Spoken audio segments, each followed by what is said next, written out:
Online students, check your audio and video.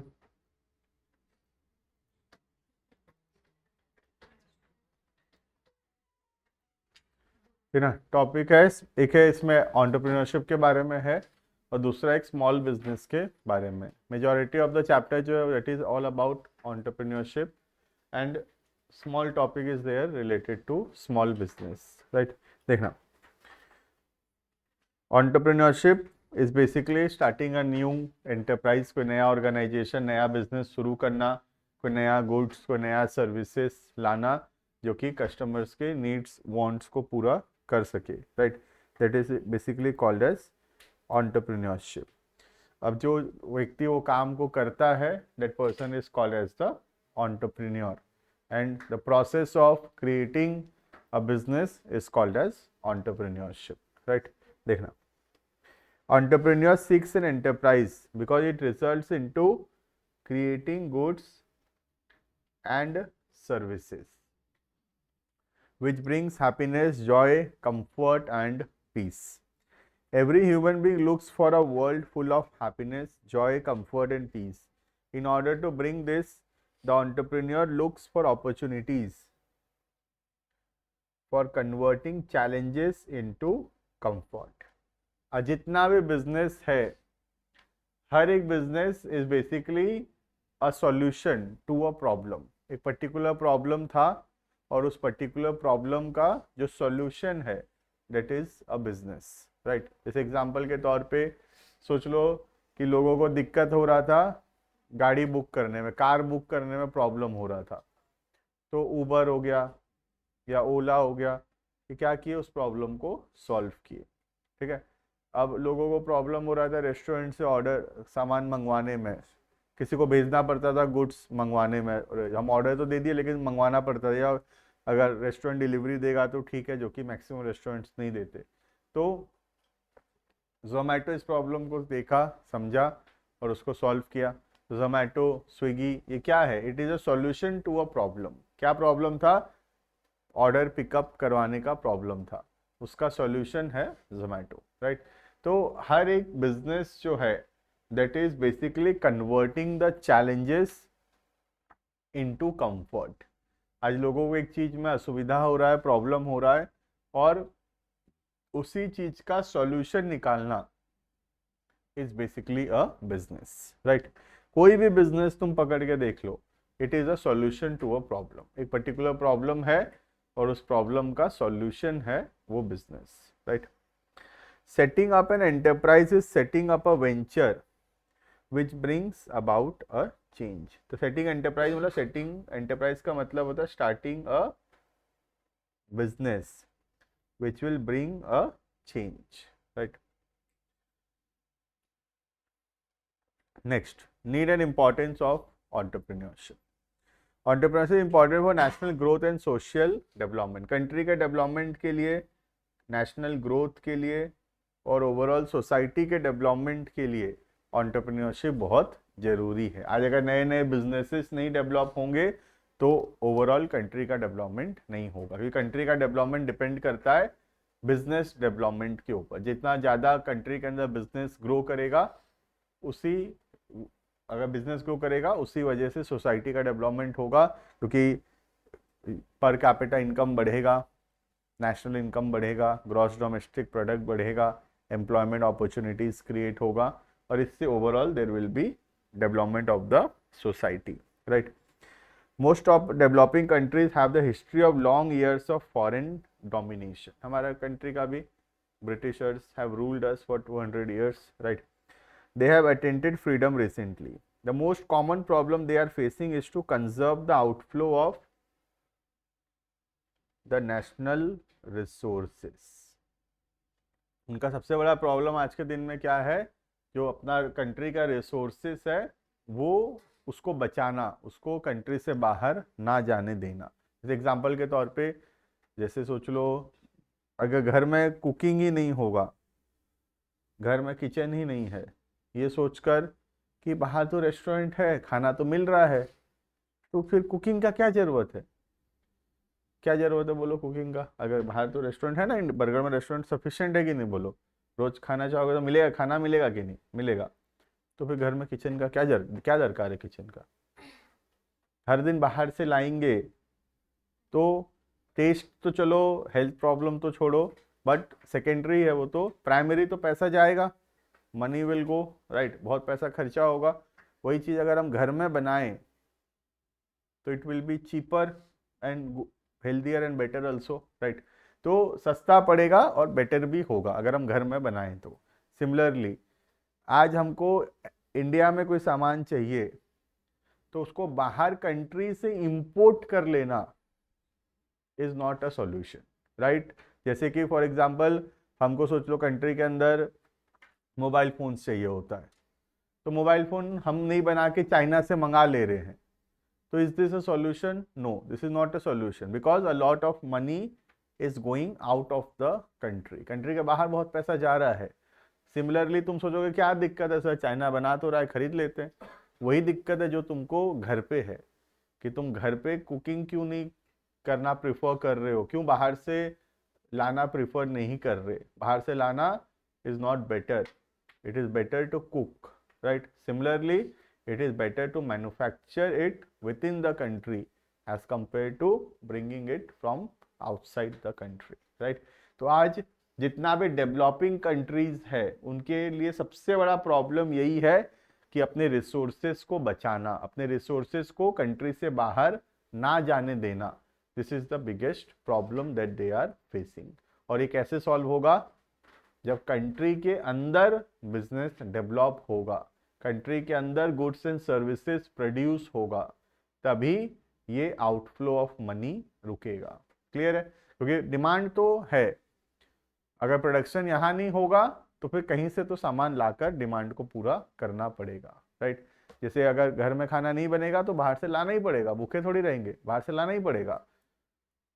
जितना ज्यादा दिन घर में बनेगा उतना कम दिन बाहर से आएगा, राइट। सिमिलरली जितना ज्यादा production with in the country होगा उतना कम हमको बाहर से इंपोर्ट करना पड़ेगा। क्लियर है? बल्कि ऐसा टाइम लाना चाहिए जो कि इतना प्रोड्यूस हो कंट्री के अंदर कि हम एक्सपोर्ट कर सके। That will be the best situation, right. They are facing is conserving outflow of limited national wealth and fulfilling the demand for consumer goods। सबसे बड़ा प्रॉब्लम यही है, कैश आउटफ्लो, बाहर कंट्री से सामान खरीदने के लिए पैसा का जरूरत पड़ता है। By local and services by locally producing them. और ये प्रॉब्लम कैसे सॉल्व हो सकता है? अगर हम खुद इसको प्रोड्यूस करें तो। They are also facing the problem of foreign exchange. This country need to import capital goods. Capital goods का मतलब machineries and technology, and the major source of foreign exchange is export, right. तो consumer goods हमको कभी नहीं लाना चाहिए, avoid करना चाहिए, ठीक है। लेकिन कैपिटल गुड्स या टेक्नोलॉजी ये हम इंपोर्ट कर सकते हैं, ठीक है। आज हमको रोज का सामान नहीं लाना चाहिए। आज घर में अगर दाल है चाहिए, चावल चाहिए, तो ये कुकिंग कर लेना चाहिए, ये बाहर से लाने का जरूरत नहीं है। लेकिन सोच लो मुझे फ्रिज चाहिए, तो मैं घर में फ्रिज बनाने थोड़ी बैठूंगा, फ्रिज ले आना ठीक रहेगा, है ना। अब मुझे ओवन चाहिए, अब मैं घर में ओवन थोड़ी बनाऊंगा, ले आऊंगा, ठीक रहेगा। तो जो कैपिटल गुड्स है, जो मशीनरीज है, जो फिक्स्ड एसेट्स है, उसको तो ले आना चाहिए, ज़्यादा बेटर है। खुद बनाओगे तो ज़्यादा पैसा लग जाएगा बनाने में, ठीक है। लेकिन जो रोज का सामान है, राइस है, राइस हम कुकिंग कर सकते हैं, राइट। तो बोलने का मतलब है जो रोज का यूज का सामान है, जो डायरेक्टली कंज्यूम होता है, वो हम प्रोडक्शन करें तो ज़्यादा अच्छा रहेगा। टेक्नोलॉजी या कैपिटल गुड्स ये सब we can import, right. In short we can say the present condition demands developing countries to, पहला, produce import substitute goods to stop outflow of national wealth. हमको सामान खुद बनाना चाहिए ताकि कंट्री का पैसा कंट्री से बाहर ना जाए। Second, produce more and more consumer goods. ज़्यादा से ज़्यादा हमको कंज्यूमर गुड्स बनाना चाहिए, इतना ज़्यादा बनाना चाहिए कि हम बाहर कंट्री में एक्सपोर्ट भी कर सकें, right. Produce goods for export purpose to earn more and more foreign exchange. All the above mentioned requirements can be met by more and more entrepreneur. और ये सब करने के लिए कंट्री के अंदर ज़्यादा से ज़्यादा entrepreneurship डेवलपमेंट जरूरी है, राइट? अगर हम खुद का बिजनेस सेटअप करने का नहीं सोचेंगे तो कंट्री का डेवलपमेंट नहीं होगा, राइट? तो doing job is not a solution, because उससे कंट्री का डेवलपमेंट नहीं हो रहा है। लेकिन अगर ज़्यादा से ज़्यादा एंटरप्रेन्योर्स बनेंगे, ज़्यादा से ज़्यादा नया बिजनेस सेटअप होगा, तो उससे ओवरऑल कंट्री का डेवलपमेंट होगा। Clear? Entrepreneur bears the risk and cost of launching a new venture, developing new venture products, adopting new technology and developing new market. So entrepreneur offer a new strategy of development. तो entrepreneur risk लेता है, नया product बनाता है, नया organisation start करता है और मार्केट के अंदर नए प्रोडक्ट्स, नई टेक्नोलॉजी के साथ नए प्रोडक्ट्स एंड सर्विसेज लॉन्च करता है, right? So is taking a risk. क्या पता प्रोडक्ट चलेगा नहीं चलेगा, नहीं पता, but still he is taking the risk, right? Clear है ये?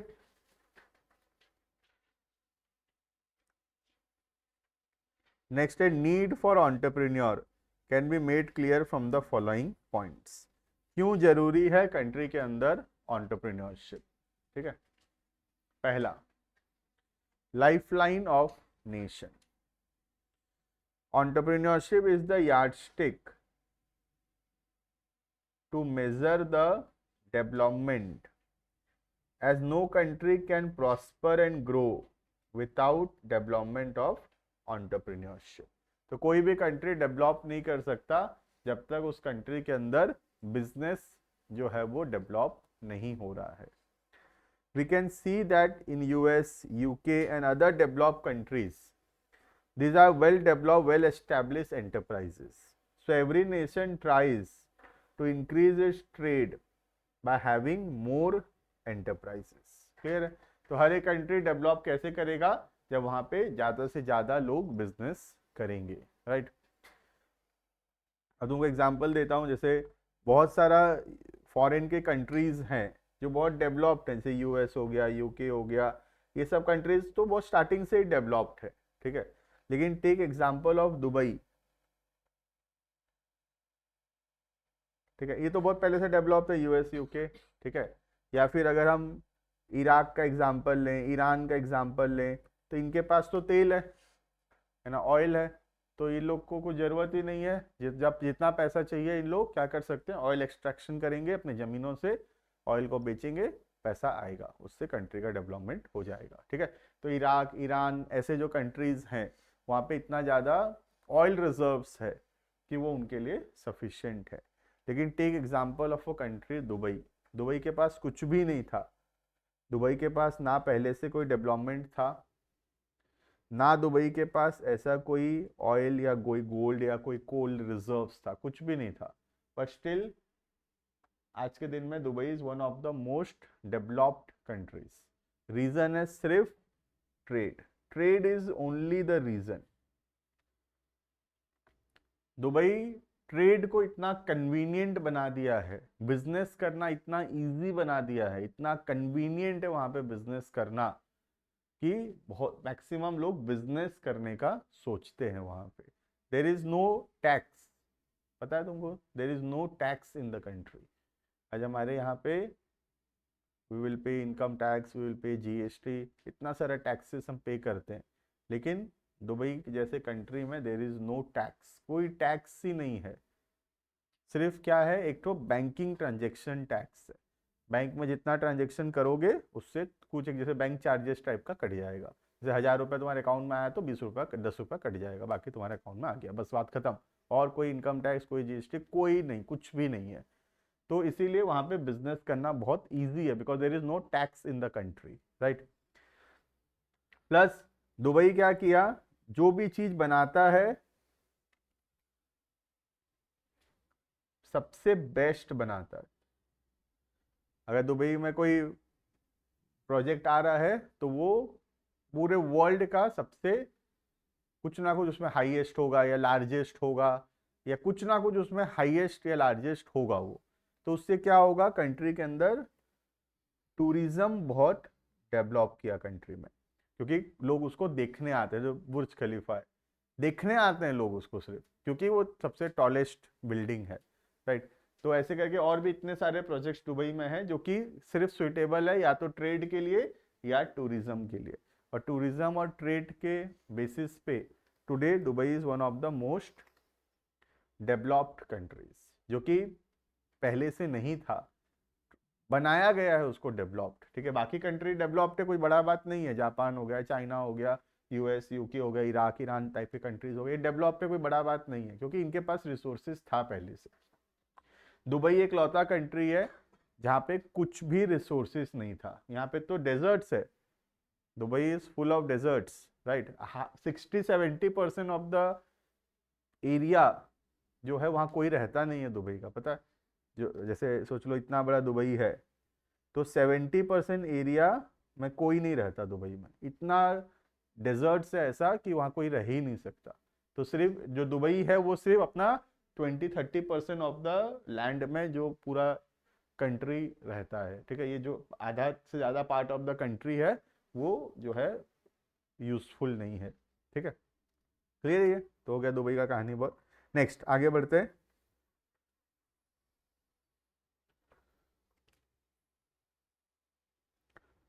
Provide innovation. Entrepreneur is an innovator. Innovator मतलब कुछ नया करना, कुछ शुरुआत करना, इज कॉल्ड एज इनोवेशन, ठीक है। Entrepreneur is an innovator who tries new methods of production, नया तरीका प्रोडक्शन का, या कोई नया टेक्नोलॉजी, या कोई नया तरीका मार्केटिंग का, etcetera. He develops new business ideas and puts them into action to enhance the process of economic development. तो एंटरप्रेन्योर क्या करता है, नए आइडियाज को कन्वर्ट करता है इनटू प्रोडक्ट्स एंड सर्विसेज जो कि कस्टमर को जरूरत है, right.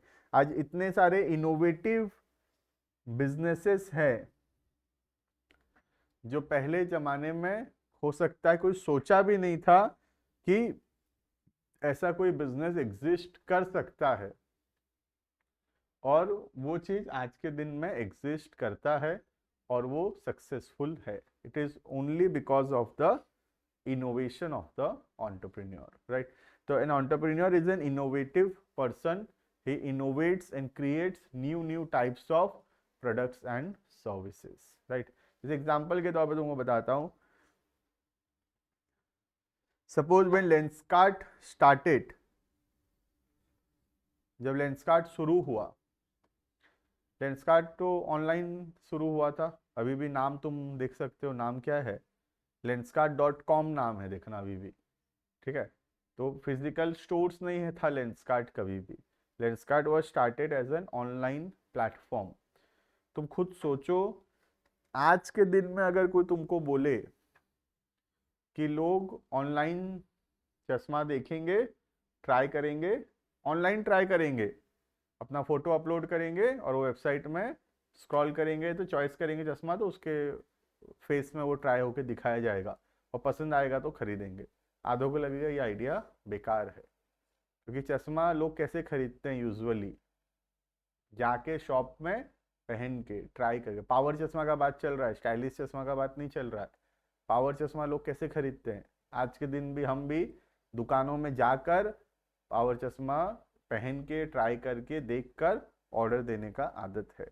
When Lenskart started 15 years ago, तब वहाँ पे the company started as an online platform, जो कि ऑनलाइन चश्मा ट्राई करवाता था और तुम्हारा प्रेस्क्रिप्शन तुम अपलोड करोगे, तुम्हारे पावर के हिसाब से तुमको बना के तुम्हारे घर में डिलीवरी देगा। अभी हुआ है ना, ये बरगढ़ में खुल गया या बाकी हर एरिया में खुल गया, तो अब तुमको लेंसकार्ट का ऐप में कम जाकर यहाँ शोरूम में ही चले गए, वहीं पसंद कर लिए, वहीं ऑर्डर दे दिए, वहीं पे सामान, वहाँ पे टेस्टिंग भी हो गया, आई टेस्टिंग भी वहीं हो गया। लेकिन पहले तो ऐसा नहीं था। तो वही मैं बोल रहा हूँ कि इनोवेशन, जो चीज कोई सोच नहीं सकता, that the company has done it, right. Clear है।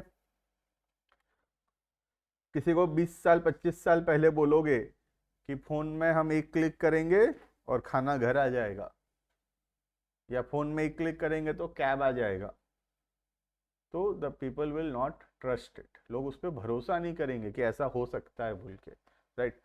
पता है तो ऐसे जैसे बहुत पहले का बात है, मुगल टाइम में एक आदमी बोला था कि इंसान उड़ेगा, तो उसको गोली मार दिए थे कि ऐसा पॉसिबल थोड़ी है बोल के, because the people have not seen flights, लोग फ्लाइट देखे ही नहीं थे, तो they can not believe that people can fly, है ना, समझ रहे हो। तो बोलने का मतलब है कि अभी जो चीज हम सोच रहे हैं कि पॉसिबल नहीं है, that is due to innovation it may be possible after a certain time, period of time, right? Clear है ये? So this is the power of innovation. Next point number third, growth of economy. ठीक है, देखना, the entrepreneur adopt to change as changes takes place in the environment. The changes adopted by entrepreneur in enterprise even bring changes in the society and economy. तो overall country के अंदर बहुत सारे changes आ रहा है, और ये जरूरी है कि एज अ बिजनेस हम वो चेंजेस को अपने बिजनेस में इम्प्लीमेंट करें, राइट। आज जैसे ऑनलाइन पेमेंट का टाइम है, अब कोई दुकान वाला का फोन पे एक्सेप्ट नहीं करेगा, लिखेगा फोन पे नॉट एक्सेप्टेड हियर, लिखते हैं ना फोन पे accepted here, not accepted here लिखेगा, तो क्या होगा, वहां पे दुकान में कस्टमर कम हो जाएंगे, क्योंकि जो लोग ऑनलाइन पेमेंट खाली करते हैं वो लोग फिर बोलेंगे अरे यहाँ तो फोन पे नहीं है, चलो और कोई से ले लेते। तो हमको टाइम के हिसाब से चेंज होना पड़ेगा, राइट। अगर फोन पे चल रहा है अभी, तो हमको भी फोन पे लगाना पड़ेगा, राइट। वही बोल रहे हैं यहाँ पे कि जो चेंजेस हो रहा है कंट्री में, वो चेंजेस के हिसाब से हमको भी अपने आप को चेंज करना पड़ेगा, right. Latest technology used by enterprise not only brings growth in the enterprise, but it also brings growth of economy at large. तो अगर हम एक जो चेंजेस आ रहा है उसको अडॉप्ट करेंगे, तो उससे बिजनेस तो ग्रो होगा ही होगा, साथ ही साथ कंट्री का भी ओवरऑल डेवलपमेंट होगा। क्लियर है? Because change is the only constant thing, है ना, जो बदलता रहेगा दैट इज चेंज। जो चेंज है वो होता ही रहेगा, एवरीथिंग विल चेंज, राइट। जैसे एग्जांपल के तौर पे जैसे मैं बोलता हूँ हमेशा कि अभी सोच लो मोबाइल में कोई फीचर है और तुम्हारे पेरेंट्स को चलाना नहीं आ रहा है, तो ये कोई बहुत बड़ा बात नहीं है, क्योंकि 20 साल बाद the next generation will tell you the features which you will also not know, right. तो तुमको कोई फीचर मोबाइल का आता है और तुम्हारी मम्मी को नहीं आता है, तो it is not a big deal, because it will happen to you also and to me also, right. क्योंकि बदल रहा है ना, अब जो तुमको आता है वो पेरेंट्स लोगों को नहीं आता है, सही बात है, लेकिन जो फिर 20 साल बाद जो नेक्स्ट जनरेशन होगा, जो क्या क्या जनरेशन है ना, अल्फा बीटा गामा का लिस्ट है ना, एक तो जनरेशन का लिस्ट है ना, तो उसमें जो नेक्स्ट जनरेशन होगा, कहाँ तक पहुंच गया मुझे नहीं पता एग्जैक्टली। जेनजी तो बहुत पुराने हो गए, उसके बाद आ गए हैं, मतलब मुझे मेरी बेटी लोग वो अलग एक जनरेशन है, क्या अल्फा है ना, हाँ अल्फा के आगे भी आ चुका है एक तो कुछ, है ना। तो ये सब जो जनरेशन्स हैं, मैं बोल रहा हूँ ये सब जो जनरेशन्स है, जेनजी तो पुराने हो गए तो, हाँ तुम लोग जेनजी में आओगे लग रहा है मुझे, हाँ जेनजी में आओगे, उसके बाद फिर और भी जनरेशन, हम लोग तो उससे भी बूढ़े में आएंगे, पहले वाले में मिलेनियर, हाँ मिलेनियर फिर तो बोलने का मतलब है जो ये जैन अल्फा वाले हैं या इसके बाद वाले जो जनरेशन्स हैं, ये ऐसा ऐसा फीचर मोबाइल में या कोई और डिवाइस में चलाएंगे जो जेनजी भी नहीं समझ सकेगा, समझ में आ रहा है। तो बोलने का मतलब है कि चेंज विल हैपन, चेंज तो होता ही रहेगा, right. Next, increase profit. An entrepreneur always tries to minimise the cost, हमेशा एंटरप्रेन्योर का ऑब्जेक्टिव क्या होता है, कॉस्ट को कम करना। He always try to get optimum utilization of resources का best utilization करना, in order to reduce the cost and increase the efficiency, which will result in increase in profits, right। तो हमेशा एक एंटरप्रेन्योर का objective होता है cost को minimise करना, रिसोर्सेज का बेस्ट यूटिलाइजेशन करना, जिससे बिजनेस का प्रॉफिटेबिलिटी बढ़े, ठीक है।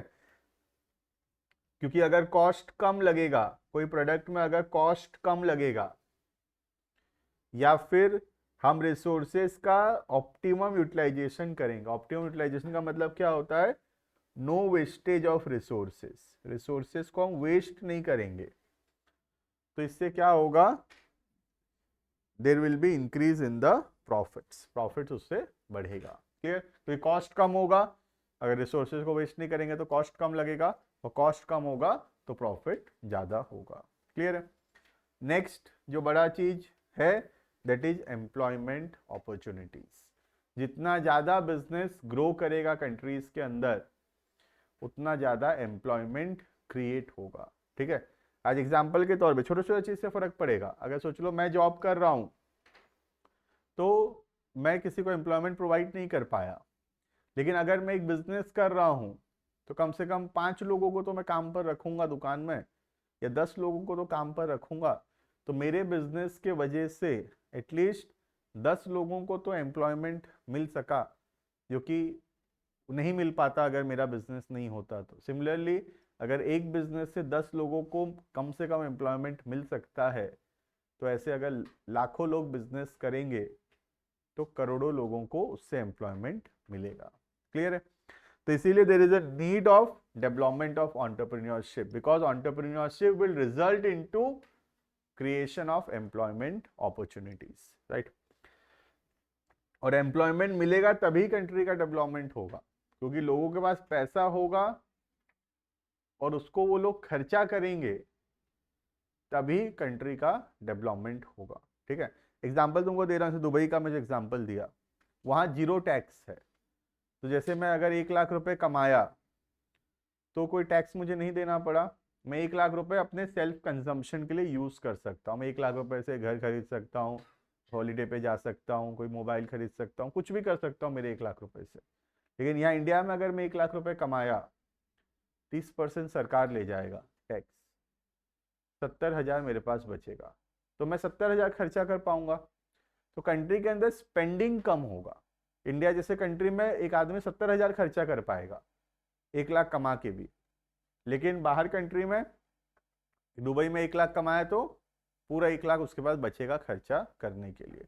और कंट्री में अगर स्पेंडिंग बढ़ेगा तभी कंट्री का डेवलपमेंट होगा, राइट? तो spending is the solution for the development of the country. इसीलिए बहुत सारे इकोनॉमी जो है आज के दिन में 0 टैक्स में जा रहे हैं, and I can surely predict it in 5 to 10 years India will also launch a 0 tax economy. Country के अंदर 0 टैक्स होगा 100%। 10 साल के अंदर you will see that the country will be 0 tax, क्योंकि 0 tax is only solution for the development of the country, right? आज तुमको tax का उतना नहीं पता होगा, लेकिन फिर भी बताता हूँ। जैसे पिछले साल में अगर 5 लाख से ज़्यादा इनकम था तो उस पर टैक्स लगता था, गवर्नमेंट उसको अभी 12 लाख कर दिया है। तो 5 लाख 7 लाख से सीधा 12 लाख तक अगर अर्निंग है तो देर इज नो टैक्स। और धीरे धीरे करके government will shift limit to 20, 25, 50 lakh, so that 95% population को टैक्स देना ही ना पड़े। तो 50 लाख रुपए अगर इनकम टैक्स का लिमिट होगा तो 50 लाख साल में कमाने वाले 95% लोग नहीं होंगे, तो उनको टैक्स नहीं देना पड़ेगा। तो सिर्फ बड़े बड़े कंपनीज को इनकम टैक्स देना पड़ेगा, बाकियों को टैक्स नहीं देना पड़ेगा। And after a certain point of time the income tax will also be abolished, right? तो जितना ज्यादा हम टैक्स फ्री इकोनॉमी बनाएंगे उतना ज्यादा कंट्री का डेवलपमेंट होगा, राइट? और डेवलपमेंट कब होगा? जब एम्प्लॉयमेंट क्रिएट होगा। एम्प्लॉयमेंट क्रिएट होगा तो कमाई होगा, कमाई होगा तो स्पेंडिंग होगा, और स्पेंडिंग होगा तो ही डेवलपमेंट होगा, right? Entrepreneurship not only provide the scope for self-employment but also offers employment to large number of people. Self-employment तो देता ही है, खुद को तो employment मिल ही रहा है, साथ ही साथ और भी लोगों को employment मिलेगा, right? As in case of successful enterprise, growth in entrepreneurial activities leads to more and more employment opportunities. जितना ज्यादा बिजनेस ग्रो करेगा उतने ज्यादा लोगों को एम्प्लॉयमेंट मिलेगा, ठीक है? एग्जांपल के तौर पे विकास को ले लो। अब विकास जब बरगढ़ में था सिर्फ, तो लेट्स से 500 पीपल्स को एम्प्लॉयमेंट प्रोवाइड किया था। तो अब विकास अगर इंडिया में 10-12 जगह ब्रांचेस है, तो वही जो एम्प्लॉयमेंट है 500 की जगह 5000 लोगों को एम्प्लॉयमेंट मिल पाया ना विकास के वजह से।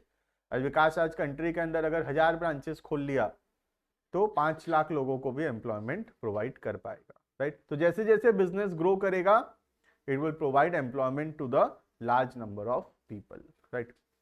तो एंटरप्राइज डेवलपमेंट, एंटरप्रेन्योरल डेवलपमेंट बहुत जरूरी है for the purpose of increase in the employment opportunities, clear. Next, social benefits. Entrepreneur always try to adopt latest technology and raise the standard of living by providing quality products and services. Entrepreneur हमेशा try करता है best product मिले at lower cost. तो इससे क्या होगा, जो backward areas है वो लोग भी अच्छे प्रोडक्ट्स को यूज कर सकेंगे जो कि उस एरिया में अवेलेबल नहीं है, right.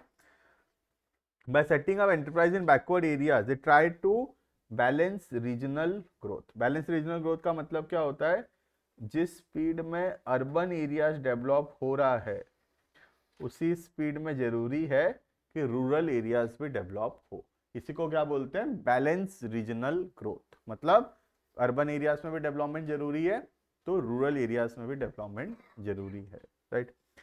By maximum optimum utilization of resources, they save the scarce resources of the society. Society के रिसोर्सेज को बेस्ट यूटिलाइज करके, क्लियर है। तो this is all about point number 6, that is social benefits. तो this is all about need for entrepreneurship. Need for entrepreneurship का मतलब है कि एंटरप्रेन्योरशिप क्यों जरूरी है हमारे कंट्री के अंदर। जिसमें सबसे पहला पॉइंट है, it is the lifeline of the nation. Second, it provides innovative and creative opportunities. Third है, it helps in the growth of the economy. Fourth है, it results into increase in the profit by minimizing the cost. Next है, it creates employment opportunities. And last है, it result into social benefit. Society का भी benefit है इसमें, clear है। तो this is all about need for entrepreneurship. Next आता है प्रोसेस ऑफ एंटरप्रेन्योरशिप। ये हम लोग नेक्स्ट क्लास में पढ़ेंगे, टोटल 8 स्टेप्स है।